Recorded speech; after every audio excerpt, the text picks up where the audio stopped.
సైన్యాన్ని తండ్రి మారేశాడు హనుమంతుడు లంకలో. రాముడు వచ్చేసరికి మొత్తం శుద్ధి అయిపోవాలి, ఎవరు ఉండడానికి లేదు. అంటే అంత వీరత్వం కలిగి మనం మౌనంగా ఉంటున్నాం అని మనకి చెప్తున్నాం. మరి ఈ సందర్భంలో భారతదేశ సంరక్షణ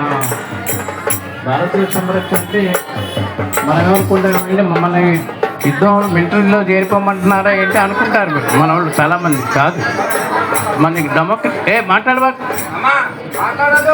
ఇదే అనమాట బాబు. ఇదేం జాతర తిరణాలు ఇదేమన్నా.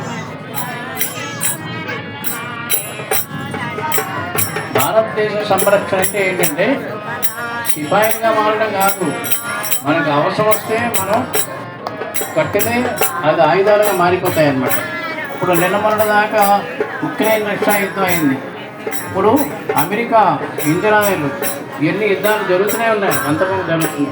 ఆ దేశంలో వాళ్ళు ఏం చెప్తున్నారంటే ఈ దేశం నుంచి వేరే దేశం వెళ్ళిపోండి